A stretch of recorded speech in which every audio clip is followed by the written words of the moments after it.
what was it there over that 10-0 run that you guys were able to break this game open? Well, I think, it started with our defense. I think we got a little bit more active. It's hard to go on a run if you don't get a stop. We went to a smaller lineup that probably made us a little bit quicker. They run their offense with a lot of speed, and they were also zoning us, so we wanted to be able to keep the floor space. But I think it was our intensity defensively and guys making some good plays. You look at the balance on this team, you look at Chance playing, continuing what he did the other night, Alston playing at a high level. This seems to be what you guys envisioned from the start of the year when these guys are starting to click. Yeah, I mean, we got some guys that can really play. It's a long year. Some guys aren't going to play well all year. But I think from a consistency standpoint, we're starting to do some things that we probably haven't done since November, which really helps us. And other than our turnovers in the first half, I thought we played a pretty clean game. Our three-point defense was probably my fault with some of the things that we were doing. But offensively, we had to take better care of the ball. We did that. And when we do that, then we have a chance to score some points, and we did that. Offensively, you continue to play downhill and get the ball inside. That's got to be a big key. Right, and we started the game off, really trying to throw it inside, and it made us a little stagnant, and we turned it over. But it did establish a mentality. And Mayo, when he got back in the second part of the first half, he really got downhill. Mace continued to get downhill. Donnie, even Chance. So even Matt, when Matt was in, Matt got downhill. So I think when we attacked the basket, that's when we were at our best. They were going man and zone back and forth, kind of slowed us down a little bit. And once we got past worrying about what defense they were in, we could attack the rim. And we did a good job on the offensive glass, especially in the midst of that run where we were, we had to come back. The offensive glass was good to us. Coach, Chance's breakout today, not a surprise to anybody in the room, but was there something that you saw from him, either this week in practice, before the game, anything that kind of gave you an indication, hey, like that guy's back, the guy that we know can score 20 plus? Yeah, well, like I said, the season's so long, no one's going to play well all year long. I have seen Chance, make an adjustment to his approach in regards to trying to start by getting rebounds and getting steals and not so much concerned about whether or not his shot's falling. His shot's eventually going to fall. Chance has stayed in the gym. He stayed consistent with the coaches. And, he's a great kid. And, I mean, Chance Moore is always going to be successful. I mean, he's just a great kid. And he just wasn't shooting the basketball well. But he stopped putting all his eggs in that basket. He started putting them in some other baskets.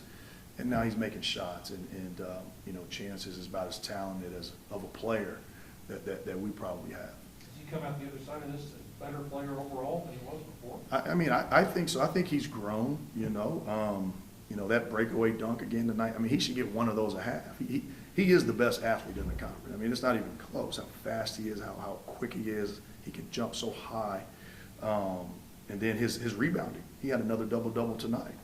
And I really feel like it's helped him become a better player. And, for Chance, like all of us in our lives, it's just about consistency and doing it, day in and day out.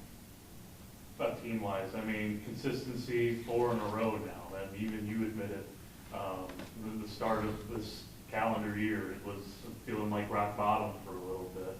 But to keep these guys together, playing at this high of a level, you're in the mix for a top 4 seed again. Just what's it say about this group and what you had to do to keep this group together? Well, we like to call it base camp. It's not necessarily rock bottom, But we have had to make a lot of trips to base camp. And what I've always known about our group is that we had great kids that never stopped working hard. We had a lot of guys not playing basketball well at the same time. In regards to what I've done, I've prayed a lot. I pray for our group a lot, and I think that's probably helped them more than anything because, You know, we just have to believe, keep our faith strong and work hard, and we feel like, you know, good things will happen. So other than praying all the time for them, we've just gone about business as usual. You describe base camp for them? Yeah, if you try to climb Mount Everest, you don't just go up on your first attempt. You kind of got to go up, come back down, go up again, come back down, go up again, come back down. You got to kind of keep coming back down to the bottom. But, you know, the purpose of climbing it is eventually getting to the top. And it's no different in our season. We're trying to fight our way to the top of whatever the top is for us. And we just got to come down to base camp, you know, more times than maybe others this year.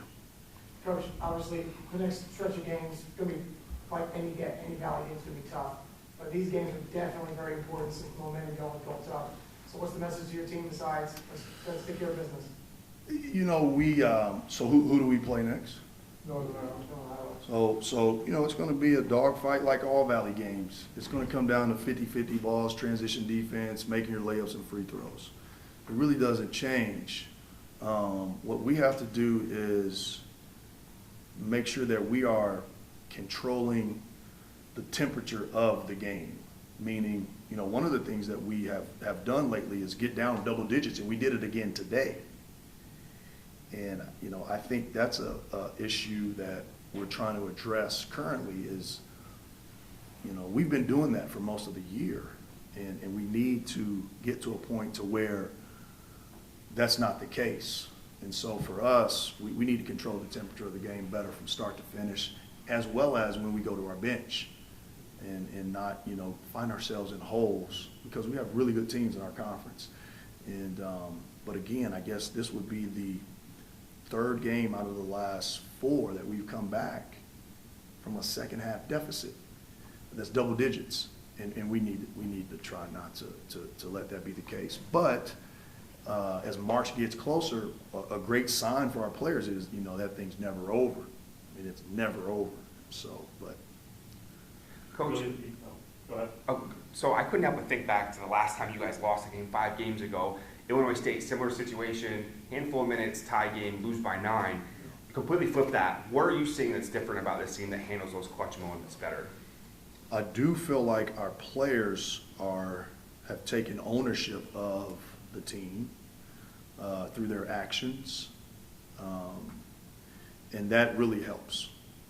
Like when the guys understand that it's their actions that are responsible for whatever happens, you know, and so I think number one that's happened. Number two, I feel like we understand what we're capable of in regards to a basketball team. And as the calendar continues to flip, you know, your level of urgency starts to rise. And I think that's ultimately what we're starting to see with our team. And we have a lot of areas that we can continue to, you know, elevate and get better. But currently, I really feel like there's a really high level of ownership. And that's allowed for them to be invested in the things that you have to do in order to win. And it's not easy to win one game in college athletics. I mean, it's hard. Like you look all up and down our league right now, with the exception of Indiana State and Drake, I think everyone has 5 losses or more. And so, you know, it's hard.